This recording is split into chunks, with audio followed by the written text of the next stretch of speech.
No sé si ustedes se acuerdan de los 14 cañonazos. Era el disco que siempre llegaba en diciembre a las casas de uno y con el que uno bailaba las novenas. En A Fondo vamos a hacer nuestros propios cañonazos. Y tenemos 14 más uno, la ñapa. Comenzarán el 29 de diciembre hasta el 16 de enero. Y en esos cañonazos van a estar los podcasts más escuchados del año 2025. Los hechos que nos conmovieron fueron muchos. El juicio contra Uribe, del cual resultó finalmente inocente. Pero también los escándalos de Gustavo Petro y su gobierno. Desde lo que sucedió con Laura Sarabia hasta Armando Benedetti. Pasando por la unidad de gestión del riesgo. Un escándalo monumental que todavía no termina. Otro de los cañonazos va a ser los cambios que ha habido de gabinete históricos en este gobierno de Gustavo Petro. Cerca de 80 ministros han salido y cerca de 70 generales han salido de la fuerza pública. Nunca había sucedido eso. Y también estará el efecto Donroe. Lo que ha sucedido desde que Donald Trump llegó al poder hace tan solo 8 meses. 8 meses que han cambiado el rumbo que ha impuesto los Estados Unidos para relacionarse con el mundo y sobre todo con nosotros, con su patio trasero. Así nos llaman ahora. Varios cañonazos hicimos también sobre ese tema. Pero no se los voy a contar todos, escúchenlos. 14 cañonazos en A Fondo, más la ñapa, que no se la cuento para que la escuchen. Feliz Navidad y próspero Año Nuevo. De corazón y desde el fondo de A Fondo.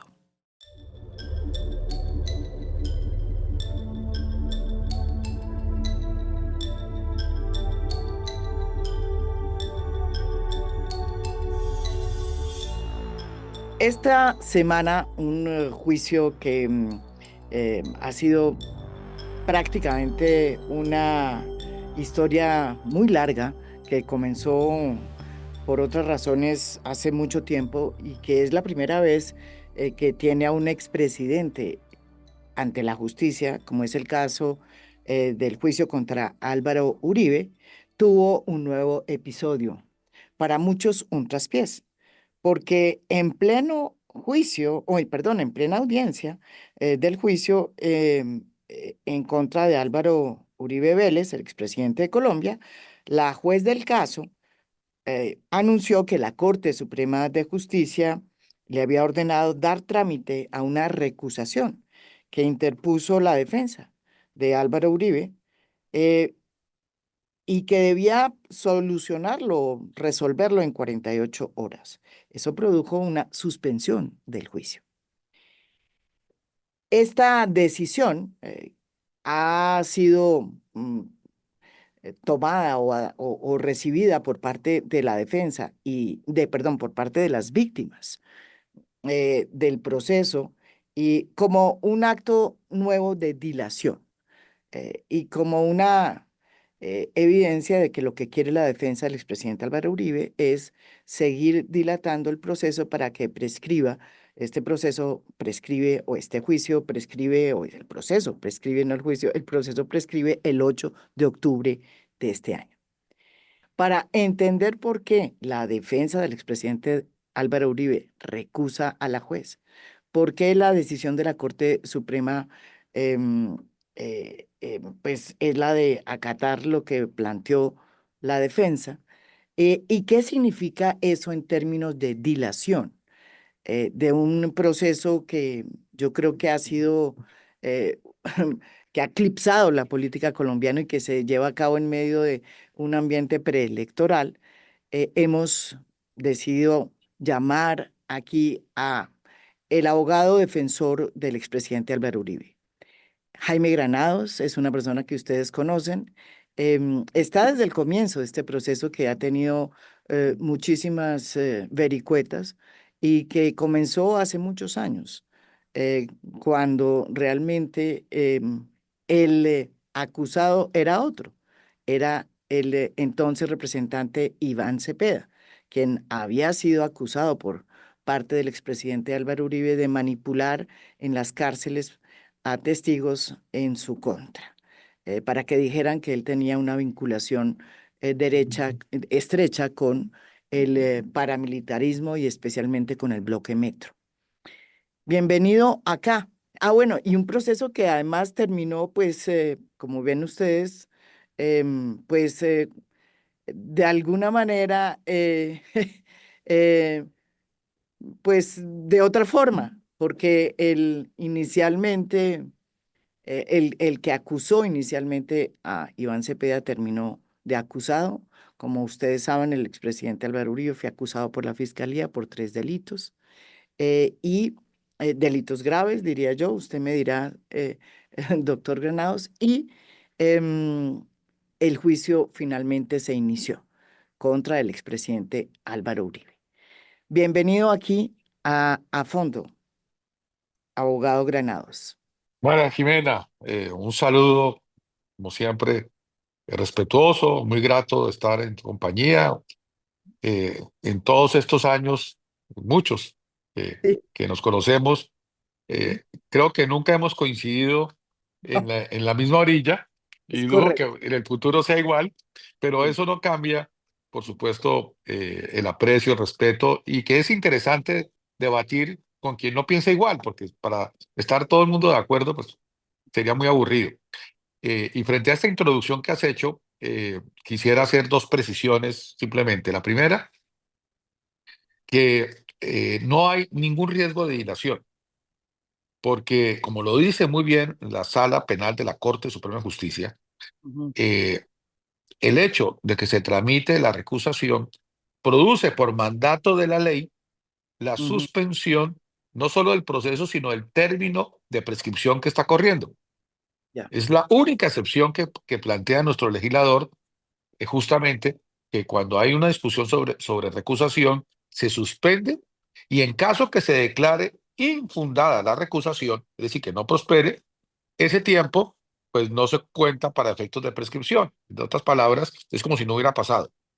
ya, Eh, y si llegara a prosperar, es decir, que efectivamente la recusación sale avante, ahí sí se cuenta, pero bueno, no podemos castigar a alguien porque tenga la razón, por supuesto.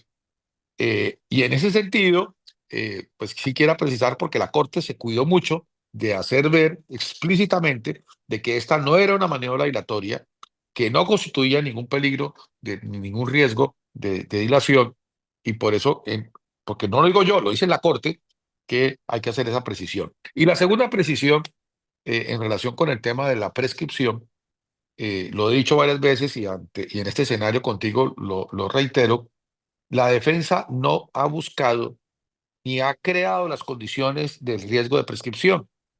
Quien produjo el peligro de prescripción para octubre 8 del 2025 y los días, si hay lugar a que se corra según lo que resulte con la recusación, fueron los abogados de las alegadas víctimas, especialmente Eduardo Montealegre.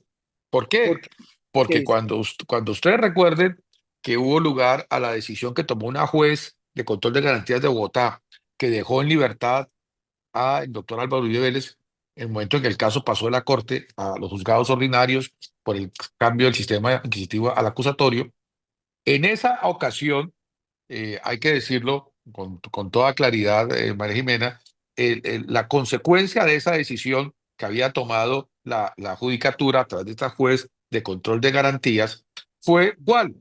Que el presidente quedaba libre y no imputado. Al no quedar imputado, el término de prescripción, que es de 12 años, Se va. correría hasta cuándo? Febrero 22, por lo menos, del 2030. Ujú.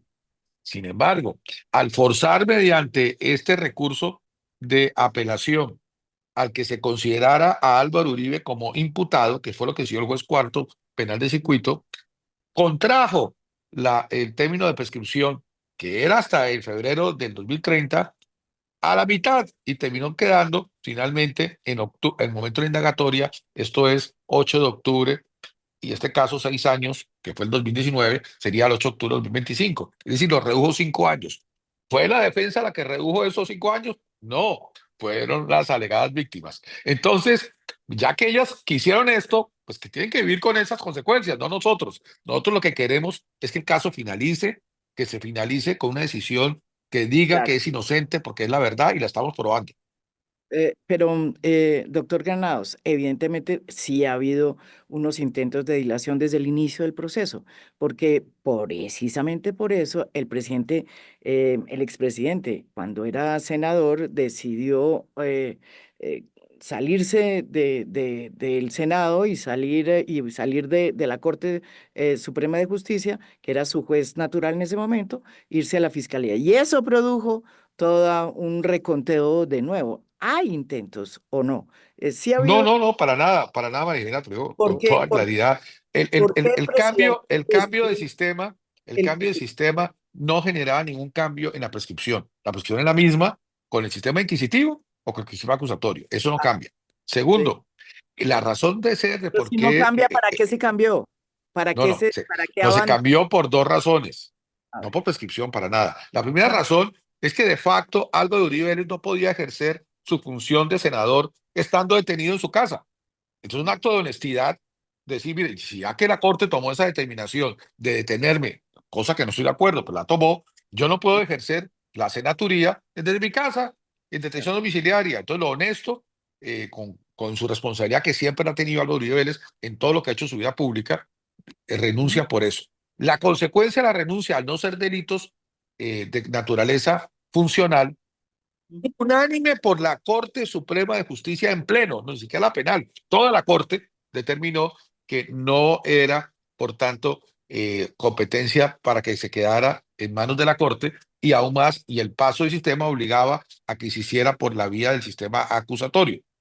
Ahora, ¿por qué la defensa estaba de acuerdo además que fue el sistema acusatorio? Porque el sistema acusatorio es el más garantista y yo creo que ningún colombiano puede estar en contra de las garantías. Pero no tuvo nada que ver con el hecho de que el presidente se sentía que, como lo dijo él mismo, que la corte que lo había investigado y en ese momento pues lo había acusado, em, era una corte, como dijo él, eh, mm, que le servía a las FARC y que entonces se sentía más tranquilo que además es falso, que eso es falso, pero además que se sentía más tranquilo con un fiscal que estaba más de acuerdo con sus preceptos como en ese momento La, está. la fiscalía, María Jimena, la fiscalía depende, es del fiscal general.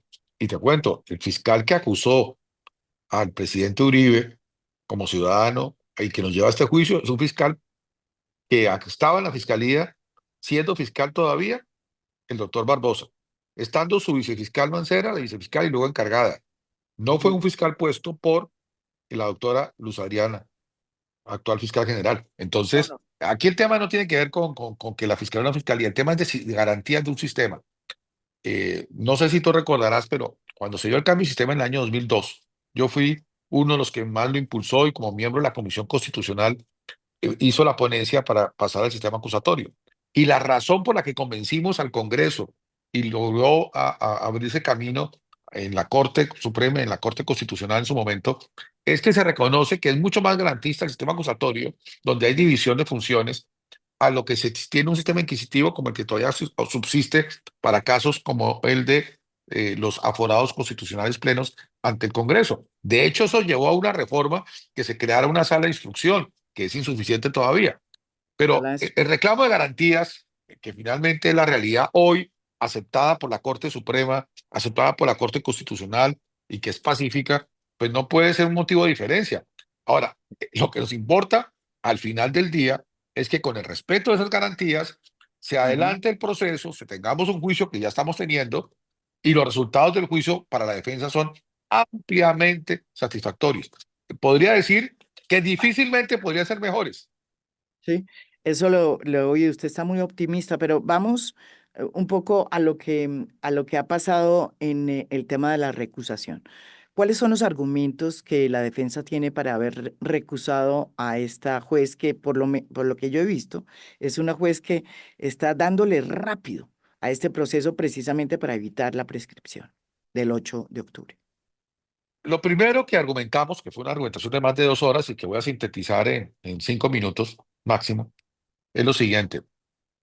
Un juez no solamente debe ser imparcial, sino dar la apariencia, la garantía de que actúa como imparcial.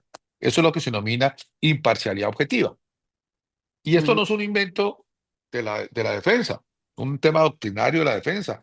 Eso es lo que viene establecido, al menos desde 1982, en el caso Piersac versus Bélgica, por la Corte Europea de Derechos Humanos, tomada también textualmente por la Corte Interamericana de Derechos Humanos y aceptada por nuestra Corte Constitucional y Suprema. Esa doctrina hoy es vigente en Colombia. Tan vigente será, María Jimena, que resulta que recordarás que cuando el caso estaba en la Corte Suprema, en la sala de instrucción, quien está encargado digamos, instruir este caso, la ponente era una magistrada de nombre Cristina Lombana, Sí. ¿cierto? Y recordarás que los que hoy fungen como alegadas víctimas, particularmente el que actuaba en ese momento, que era el senador Cepeda, la recusó. Ujú. Y la recusó alegando que dos razones. La primera, que ella había trabajado 3 meses conmigo, Sí. hacía 20 años. Y segundo, que había sido oficial de las fuerzas militares en la época en que Álvaro Uribe Vélez fue presidente durante 8 años, las 2 veces. Y como presidente es el jefe de todos los oficiales y soldados de la República. Y en consecuencia no daba garantías de imparcialidad a alguien que haya sido jefe. Con ese argumento de apariencia de imparcialidad, mal o bien, fue el argumento que la Corte utilizó para separar a Cristina Lombana de ser ponente y poner al doctor Reyes, que era el que seguía en turno. Entonces, con eso quiero decir que no es nada novedoso en nuestro sistema jurídico la doctrina de la apariencia de imparcialidad. Ujú. Ahora bien, en el caso concreto de la juez, da apariencia de imparcialidad una juez que lo primero que hace es impedir que podamos adelantar la discusión de una posible nulidad, rechazándola de plano, como hizo la juez cuando se dio la acusación, sobre texto de la celeridad. El tribunal nos dio la razón en una queja y Sí. obligó a tener que retroceder el caso para poder discutir esa nulidad. Ujú. Uno versus cero, es decir, primera actuación que hace la juez indebida. Segunda actuación debida a la juez. Cuando estamos llegando a la discusión importantísima de conocer qué elementos tiene la fiscalía y para hacer a nuestro descubrimiento probatorio, recordarán que había un computador y un celular que le habían incautado al señor Juan Guillermo Monsalve en su lugar de reclusión. La Sí. defensa planteó que no había tenido la oportunidad todavía, que no se lo habían entregado para examinarlo, Ujú. y dio un plazo para hacerlo, plazo que se cumplió y que realmente solo nos entregaron las copias que tenía la fiscalía, pero los de la corte nos la entregaron 32 horas antes de iniciarse la audiencia respectiva. Es decir, el 30 de septiembre, de una audiencia que tenía lugar el 2 de octubre. Entonces, Ujú. ciertamente, a las 7 de la noche del 30 de septiembre, lunes, una audiencia que era el 2 de octubre, miércoles 8 de la mañana, no había manera de examinar en 32 horas esos equipos. Entonces, la Ujú. defensa planteó que necesitaba un plazo mínimo de 8 días para que con todos sus peritos examinar eso. Y la juez dijo que no. Me Ujú. obligó entonces a presentar una tutela relámpago. Al día siguiente se radicó y la tutela finalmente me dio la razón de que efectivamente tenía derecho de hacer lo que pedí. Y tuvimos que finalmente regresar a ese estadio y demostrar que había más de 100.000 archivos borrados y que no era lo mismo eso. El problema no es solamente que me haya dado la razón y que haya, digamos, sido corregida la juez, sino que la juez, para justificar en esa tutela la decisión que había tomado, dijo en el escrito de respuesta a la tutela que yo estaba engañando a la Administración de Justicia. Me acusó de delincuente, me acusó de que yo estaba cometiendo el delito de fraude procesal, porque estaba Ujú. diciendo una mentira al tribunal de que los documentos digitales que estaban en poder, ya los teníamos nosotros por la fiscalía y que eran los mismos que tenía la corte.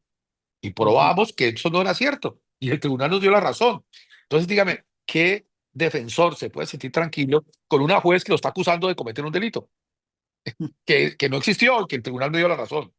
Pero, Luego, como si fuera poco, y termino con esto, ajá, estamos ya en el debate de qué pruebas se pueden practicar en el juicio y de todo el listado que presentamos, más de 50 pruebas nos las negó. Y el tribunal, en nuestra apelación, nos dio la razón y nos dijo que era equivocado lo que había hecho la juez y el juez que además al negarla entró a fijar su criterio sobre el caso. Es ujú, decir, que al menos en 3 ocasiones distintas tuvo un comportamiento abiertamente hostil, erróneo, infundado y sesgado para la ujú, defensa. Entonces, cuando alguien actúa así, pues no da garantías de imparcialidad, no está obrando con esa apariencia de imparcialidad, a juicio de la defensa. sí, Durante 2 horas lo documenté. Obviamente que nosotros no seremos jueces de nuestro parecer. Será un juez el que decida si tenemos o no razón. Pero ujú, la doctora, juez 44, en lugar de dar el trámite que la ley preveía para eso, lo que dijo fue que no, ella se convirtió en juez de sí misma, dijo que no procedía, lo rechazó de plano, y eso fue lo que motivó esta tutela que hasta que resolvió el día de ayer la Honorable Corte y nos dio la razón. Entonces, como podrá usted ver, María Jimena, sí, efectivamente hay toda una historia de lo que ha pasado rápidamente en este caso, pues que nos genera esa preocupación. De fondo, en cuanto a las pruebas, estamos muy tranquilos, pero estamos eso, vamos a las muy pruebas, porque cómodos, pero frente a la actuación de la juez, no. uno de los hechos que yo creo que han ido cambiando el rumbo de este juicio, un juicio histórico, es la decisión que tomó en enero de este año el Tribunal Superior de Bogotá, quien aceptó considerar válidas las grabaciones de conversaciones entre el expresidente Álvaro Uribe y su abogado Diego Cadena. Unas grabaciones que se hicieron eh, por parte de la Corte Suprema de Justicia, cuando la Corte era el juez natural que estaba investigando al entonces senador y expresidente Álvaro Uribe. En su momento, la defensa del expresidente Álvaro Uribe dijo que esos audios no podían ser considerados como una prueba contra el expresidente Álvaro Uribe, porque él había sido grabado de manera ilegal, porque quien realmente estaba siendo grabado era el abogado Cadena, dentro del proceso que llevaba la Corte Suprema de Justicia contra el expresidente Álvaro Uribe. Lo cierto es que estos audios van a aparecer en este proceso y en esos audios queda claramente establecido que el expresidente Álvaro Uribe sí tenía primero una relación estrecha con el abogado Cadena, una cosa que se ha negado desde hace mucho tiempo y que sí tenía conocimiento de lo que pasaba en las cárceles cuando Cadena iba a hablar con los testigos eh, de muchas cosas horrendas en las cárceles. Pero lo más importante de todo es que, repito, esos audios van a estar en este proceso. ¿Qué impacto van a tener esos audios cuando entren en este proceso? Eso se lo quiero preguntar precisamente aquí al abogado de la defensa del expresidente Álvaro Uribe, Jaime Granados. Nosotros, en el proceso de Álvaro Uribe Vélez, desde cuando estaba en la Corte, no de ahora, siempre hemos cuestionado ese proceder indebido de haber grabado a una persona, en este caso además, no solo expresidente, sino senador líder de la oposición, sin orden judicial, con la idea de que era otra persona, a escondidas, y además con conversaciones con su abogado investigador. Pero ese debate, que lo planteamos en la sede final preparatoria, eh, la juez consideró que eran válidas y que se podían utilizar en el juicio. El tribunal confirmó la decisión de la juez, pero hizo una diferencia fundamental. Que no fue la corte, fue el No, tribunal.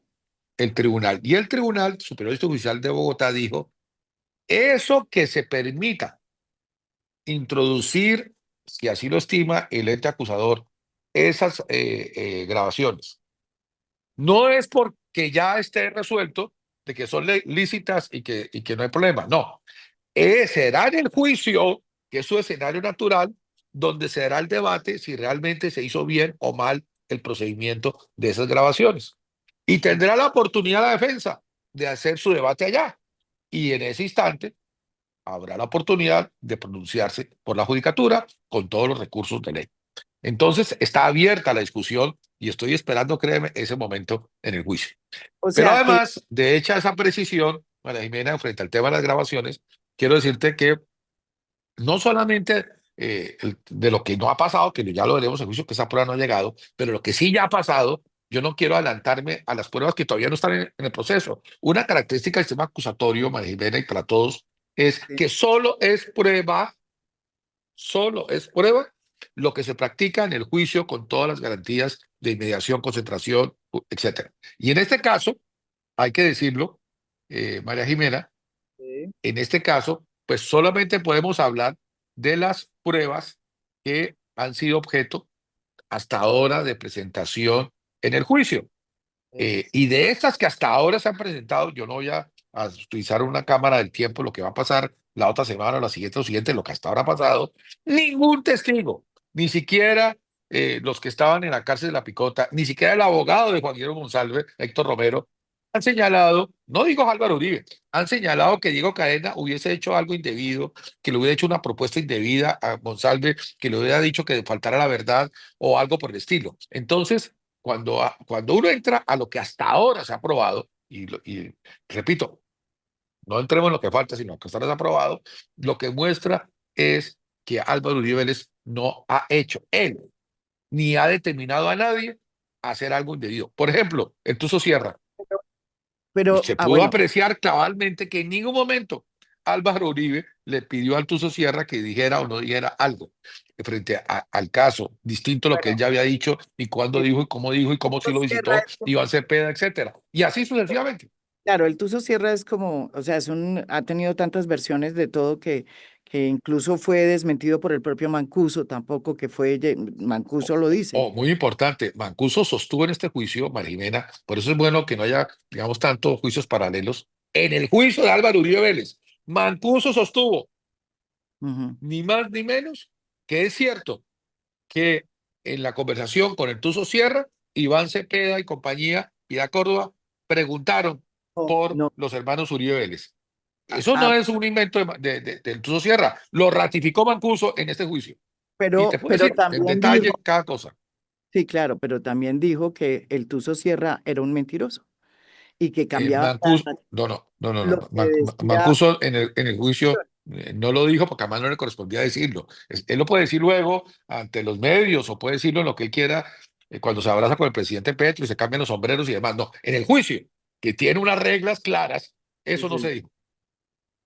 Pero fíjese que lo que dice ahí, pero dice que no fue, o sea, lo que yo leí o lo que yo oí en el juicio, Mancuso habla de que fue Piedad Córdoba la que le ofreció al Tuzo Sierra una ayuda humanitaria para sacar a su. El Tuzo Sierra es claro y en Eso eso es lo coincide que con yo Mancuso, oí que, en que fueron la comisión, eran un congresista, el. senador Piedad Córdoba, un representante, Rodrigo Lara Restrepo, Y él aclaró. un miembro de la sociedad civil, que era el señor Iván Cepeda, que no era congresista en ese momento, etcétera. Entonces, y que fue la comisión, que obviamente el liderazgo de la comisión lo tenía la senadora Piedad Córdoba. Ese año, 2009, ubiquémonos que quién era Piedad Córdoba y quién era Iván Cepeda. Iván Cepeda no era congresista, Iván Cepeda era una figura emergente, joven, etcétera, pero no era la figura importante para la historia de Colombia. No importa las diferencias de criterio con ella, pero uno nunca puede subestimar la estatura de Piedad Córdoba en nuestra historia política y en el Congreso y cuando fungía como senadora. Pero entonces esto, lo que quiero decirte, repito, es que en ningún momento se dijo ni que el Tuzo Sierra mintiera, ni que eso no fue lo que ocurrió. No, todo eso quedó establecido. Aún más, de que, que se dio los pasos para el asilo en Suiza, de la función de Danilo Rueda para cumplirla. Cada cosa fue corroborado. Y eso que todavía, repito, falta otro protagonista de esa visita que está citado como testigo, que por supuesto no ha declarado, que es el doctor Manuel Retureta. Sí, Y también, o sea, hay todavía temas que seguir desarrollando. Pero a lo que voy, María Jimena, simplemente es frente a lo que hasta ahora ha ocurrido, no hay Ujú. una sola señalamiento a Álvaro Uribe Vélez. No hay un solo señalamiento que él haya pedido, insinuado, dicho. Hilda Niño, que ustedes vieron todo un Sí hay en los día su declaración, tampoco. audios. Sí hay en los audios. En los audios es No, no, claramente en los él. audios no hemos llegado y créeme, cuando Pero vamos a, lleguemos te vas a sorprender. sí, pero, Y la opinión pública también. sí, Pero por pero, ahora hablemos de lo que existe, no hagamos futurología. ujú. Concentrémonos en lo que hoy en día existe, para Pero ser es bueno precisos. Vamos. recordar los audios. Los audios son importantes porque en los Los audios, audios no son prueba todavía. Cuando sean prueba, y nos reunimos nuevamente, si Dios lo permite, y tendremos esta conversación. Y te darás cuenta, pues, qué fue lo que realmente sucedió. Eso es muy importante. Pero como no podemos adelantarnos, eh, entonces hablemos de lo que ha pasado, dejémosle a los profetas lo que va a pasar. pero usted entonces también considera que los audios no incriminan, o sea, los audios que hemos escuchado sí dejan muy mal planteado al el expresidente Álvaro Uribe. Eh, Tienen una relación Puedes citarme textualmente. sí, Cuando se llega a esa etapa en el juicio y se vean y se escuchen esos audios, se darán cuenta de que no hay nada que incrimine a Álvaro Uribe Vélez. Ya lo verán, pero repito, yo preferiría que ese tema, que es más para los que tienen la capacidad de ver hacia adelante, yo en esto prefiero que hablemos de lo que ha pasado, que es nuestra función como abogados. Trabajemos con lo que ya existe. Y cada día lo que se va formando y se darán cuenta que no hay una sola prueba al instante que hablamos y podemos irlo actualizando diariamente. Me puedes escribir a ver en qué momento va a aparecer una sola prueba y ese es el desafío que incrimine a Álvaro Uribe Vélez en este juicio. Y verán que ninguna. bueno, lo más importante es que em, cuando uno oye otras declaraciones, las declaraciones, por ejemplo, de Juan Guillermo Monsalve, que es el testigo que tiene la fiscalía y también, pues, de tiempo atrás, ese es un testigo porque yo lo he entrevistado muchas veces, sigue siendo, sigue diciendo exactamente lo mismo que dijo desde el primer instante. Em, Pues mira, María Jimena, ya que tú lo has entrevistado y lo conoces, por ejemplo, tú sabías que Juan Iván Monsalve, cuando yo lo interrogué en el 2012, delante del fiscal Osorio, que en paz descanse, y tuvimos la oportunidad de abordar este tema en contrainterrogatorio, le pregunté si a él le constaba algo en contra de Álvaro Uribe Vélez y respondió, no me consta. Y de hecho en el juicio pasó lo mismo. ¿Por qué? Porque él tuvo que reconocer que él nunca vio a Álvaro Uribe Vélez, nunca tuvo trato con Álvaro Uribe Vélez. Eso es lo que, tuvo que decir en el perdóname, juicio es porque él que sabe a lo que él se nunca, expone. él nunca me dijo a mí una cosa distinta. Por eso te Por eso, digo. entonces, ¿es testigo contra Álvaro Uribe Vélez de qué? No, Explícame. pero es que él es testigo contra Álvaro Uribe, la familia de Álvaro Uribe, No, en un no. caso específico que tuvo que ver con la creación del bloque Metro. Vamos, Él vamos, lo vamos, que dice vamos por claramente partes. es que vio fue a Ya descartado a Santiago Álvaro Uribe Uribe. Vélez, que Ay, a no, él no le vio, consta nada a Álvaro Uribe Vélez, María pero Jimena, ya lo decir, reconoció en dos ocasiones bajo juramento que no le consta, en el o sea, 2012 y en el 2025. Entonces no lo, podemos sostener, María lo que él Jimena, está de que le diciendo consta para es efectos periodísticos lo que él bajo Santiago, juramento ha dicho ante dos autoridades, Fiscalía y Corte, y lo este que él ha juicio, dicho que no le consta. es que él Ah, presenció la creación no, del bloque Metro no. en Ojo, eh, vamos con calma. lo Él, que si quieres, entremos en más detalles. Voy a decir, uno, por Álvaro Uribe Vélez, él dijo ya dos veces, con 13 años de no, diferencia, que no nunca le ha consta. dicho que conoció a Álvaro Uribe Vélez. Bueno, Nunca. entonces, ¿cómo va él venir a decir, alguien decir que él es Tiene nada testigo que ver. contra Álvaro Uribe de alguien que no conoce? No, porque Que es no lo le que él consta nada porque lo dijo que no le costaba. Ahora, dice si se trata es de la creación. de la ubicación de la creación del bloque de metro, supuestamente en la hacienda Guacharacas, para tu Correcto. información, para que hagamos precisión también de eso, él en este juicio ya reconoció que su conocimiento, el de él, según él, de ese tema, se contrae a cuando él regresó con su padre, que regresó ya como mayordomo, porque antes no lo era, como mayoral de la finca, la hacienda de Guacharacas, en diciembre de 1996. Y la hacienda Guacharacas, los Uribe, Santiago, que era que administraba por la familia, la vendió en junio del año Para esa, 1996, 6 meses atrás. y están todos los documentos que lo soportan. Entonces, como podamos ver, más allá de la discusión de si es verdad o mentira lo que dice Juan Monsalve sobre ese tema, no pudo ser antes lo que él dice de diciembre del 96. mm. Bueno, Y así podemos ir más a fondo pero en lo que tú quieras para mostrarte vamos, que a nosotros nunca nos ha preocupado que Juan Guillermo Monsalve sea testigo de nada en el fondo contra los Uribe Vélez. Lo que pasa es que aquí se creó fue una ficción periodística y política con fines políticos. Esa es la verdad. o sea, ¿cuál es esa ficción con fines políticos? La ficción de Ah, que este señor era el gran testigo y él no es testigo de nada. sí. Ya Em, ustedes lo vieron. Tampoco le parece lo mismo en el caso de Yanira, que era su mujer en ese momento. Deyanira El tema forma de Yanira parte, es diferente, porque de Yanira en el 96 no existía para Juan Guillermo Monsalve. Estamos hablando del año 2018. Y en el 2018 el rol de ella fue un rol de acompañar en ese proceso de él conseguir que lo sacaran de donde estaba y lo pasara a una casa fiscal. Porque en el fondo, lo que se ha visto acá es que todo lo que hizo de introducir un reloj grabador a escondidas, de introducir otro, cosas que no están claras cómo se introdujeron, pero eso es parte de de la qué pasó investigación de la ahí, Corte era para Suprema. lograr conseguir que lo sacaran de donde estaba y lo pasaran a una casa fiscal. Ya. Eso ya quedó probado. Eso, y esa es parte de una investigación que adelantaba la Corte, que ustedes, según el propio expresidente en su momento, señaló de estar trabajando para las FARC. La sala de instrucción específicamente nombraron al magistrado Reyes, que fue el que hizo, y otros magistrados que llegaron a ser presidentes de la Corte, en fin, pero eso es toda una discusión política. Eh, eh, que yo creo que en el fondo es lo que está planteando en este momento este proceso. Usted insiste en que esos audios no son parte del proceso, pero según la defensa sí forman parte del proceso. Perdón, Solamente serán pero parte según del la fiscalía, proceso cuando se introduzcan y sean debatidos en el pero juicio. ya Y son allá no parte, hemos llegado, pero son María parte Jimena. del proceso, No, no, pero es que pero entiéndeme que hay porque una no se han diferencia discutido, sí, que yo no sé se, que eso es técnico, pero es bueno que lo sepas, no solamente tú, sino toda la opinión pública. Cuando estamos hablando de un proceso bajo el sistema acusatorio, puede haber todos los antecedentes, expedientes, lo que ustedes quieran, pero solamente constituye prueba lo que se ve cuando en un juicio. es correcto. Pero van a Y ser la pregunta es, bueno, entonces esas vamos a grabaciones eso. que tú alegas, ¿se han visto en este juicio? La respuesta es no. ¿Se van a ver? Posiblemente. Cuando se vean, las debatiremos y ya Ok. verán las consecuencias de ello en su momento. Ahora estamos hablando, y te pido, María Jimena, que en eso pues seamos muy ortodoxos, porque me conoce hace mucho tiempo para saberte que yo no entro en divagaciones, sino en lo que es. Bueno, Entonces, los elementos vamos, de prueba que existen, sobre eso hablemos, lo que bueno, quieras.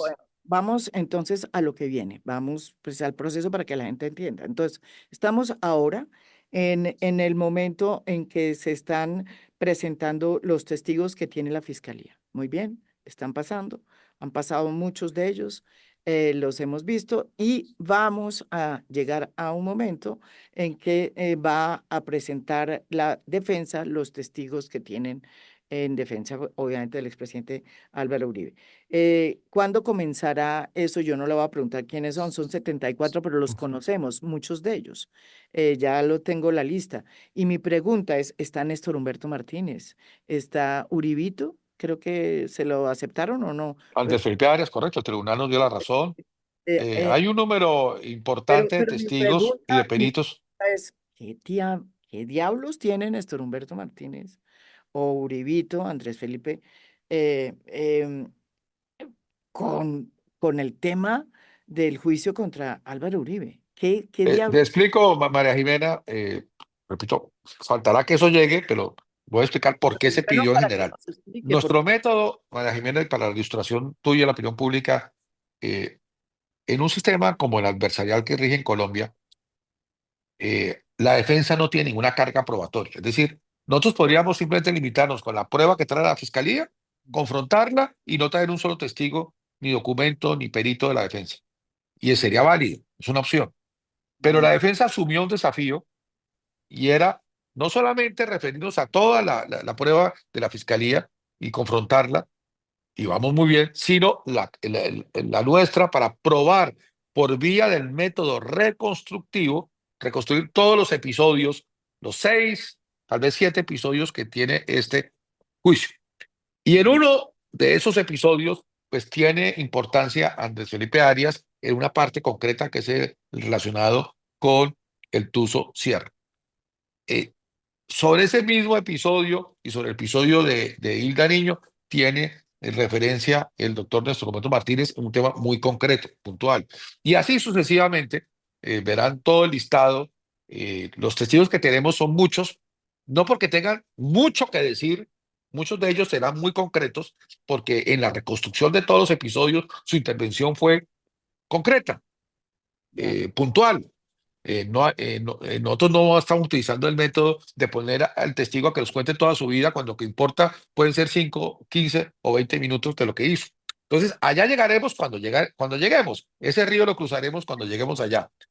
Por ahora, lo que sí quiero decirte es que frente a la prueba, cuando termine de la fiscalía, al ritmo que vamos, esperando que se solvente qué ocurre con esta trámite, esta recusación, según lo que dispuso la Corte, seguramente, porque la Corte ordenó que en 48 horas se le diera el trámite, yo creo que la juez de inmediato lo hizo. Por tanto, hoy, que estamos hablando viernes 21 de marzo, Sí. debería estar ya en trámite esta recusación, y tiene un plazo improrrogable de 3 días para resolverse, hábiles, lo que significa que lunes festivo no cuenta, ni sábado ni domingo, pero martes y miércoles a lo sumo debería estar resuelto el tema de la recusación, por lo menos en la etapa actual.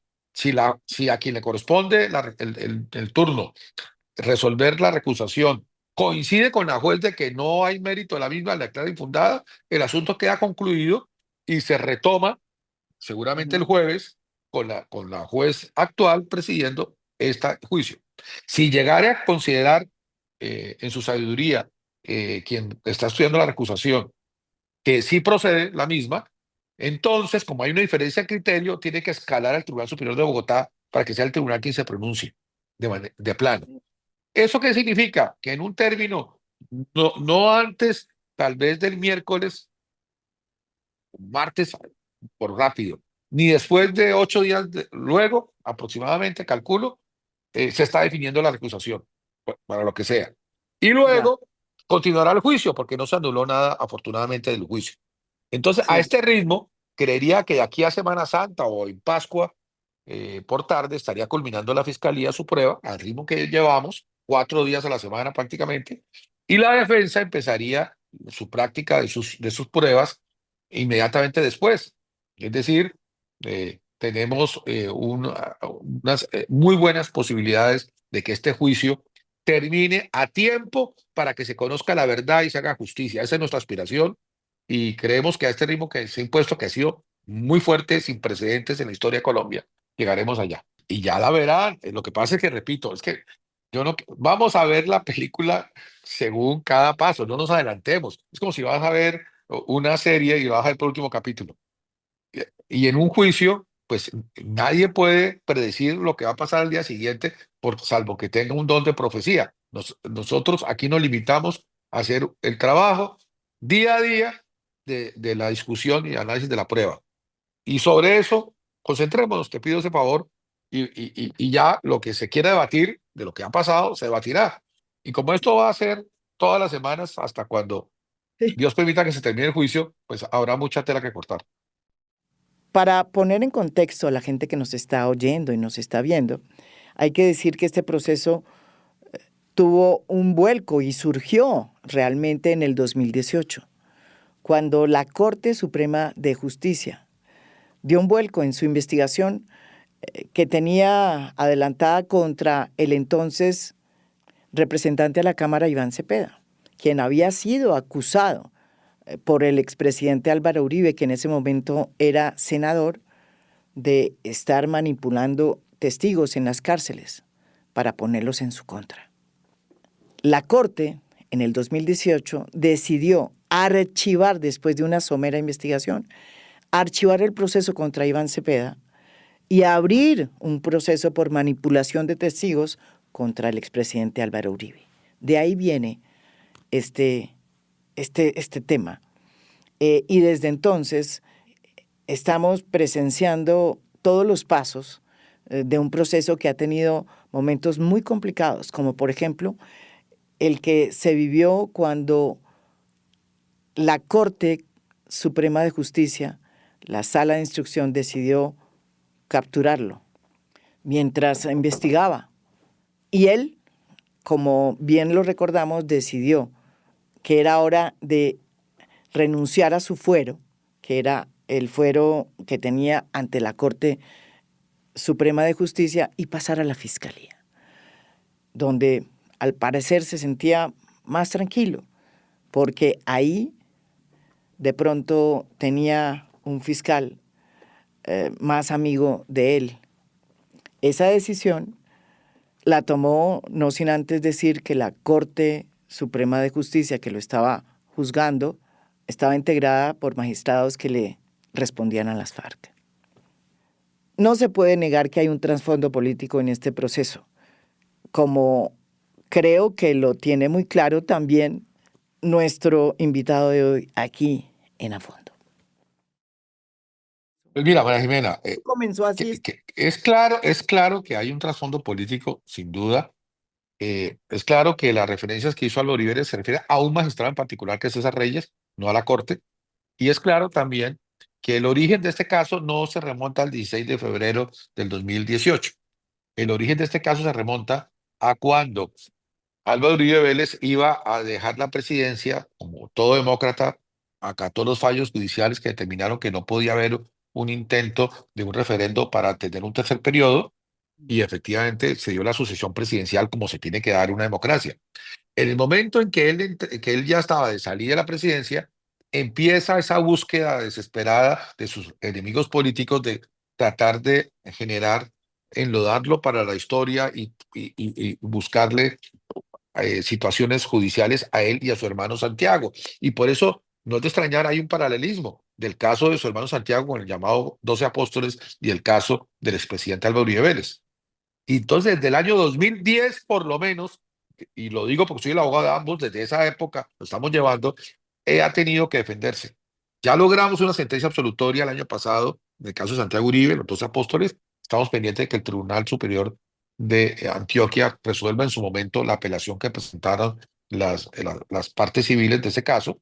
Y estamos ahora en esta etapa de este proceso, este litigio que se arranca realmente en 2010. Y ese trasfondo, pues claro que es político. A un hombre de la importancia histórica, Álvaro Uribe Vélez, había que buscar eliminarlo del entorno político, y esta fue la vía que buscaron para conseguirlo. Afortunadamente, Colombia no olvida quién es Álvaro Uribe Vélez, está siendo vigente, hoy es el líder de la oposición de Colombia. Sigue siéndolo, a pesar de todos estos atabares, y esperamos que cuando terminen estos procesos y surja la verdad y se haga justicia para la historia de Colombia, quede claro quién es quién. Y yo le hago una pregunta. Yo le he visto que usted dice que va a acatar, como sea el fallo, que se va a acatar la defensa de Álvaro Uribe, va a acatar el fallo. Pero si este juicio no lo gana usted, ¿usted acata el fallo? Entenderás, María Jimena, que uno como abogado tiene una serie de herramientas jurídicas para utilizar, y siempre las he utilizado en todos mis casos, y no será esta la excepción que las utilizaré, siempre con respeto y acatamiento. Bueno, muchas gracias. Este ejercicio lo hicimos con las víctimas del expresidente Álvaro Uribe. Me parecía que era importante también traer a la defensa del expresidente Álvaro Uribe en cabeza aquí del abogado Jaime Granados. Muchísimas gracias por haber aceptado, y yo creo que siempre es importante poner en contexto las dos caras de este proceso, que yo creo que es un proceso histórico que va a marcar la agenda política. De manera evidente, y que va a tener una repercusión profunda en la justicia en Colombia. Muchísimas gracias. Gracias, María Jimena, por la invitación. Bueno, listo, creo que quedó lo único que yo sí creo que es muy difícil, y a mí sí me parece más difícil son los audios. Yo leyendo. Espérate, espérate. ¿Tú no crees que después de todos estos años, lo que has visto hacer, merezco el beneficio de la duda? No, no, yo te Ah, bueno, entonces hablemos cuando lleguemos a ese río. Al río de los audios. Bueno, me parece muy Bueno, bueno, ok, Jaime. bueno. Y aquí algunas píldoras para la memoria. La primera es que el juicio que se está llevando a cabo en este momento y que está suspendido por las razones que ya explicamos, busca establecer si el expresidente Álvaro Uribe cometió 3 delitos: el de soborno en actuación penal y el de fraude procesal. Y es la primera vez que un presidente en Colombia es llamado a juicio por delitos tan graves como los que señalé anteriormente. Es sin duda un juicio histórico.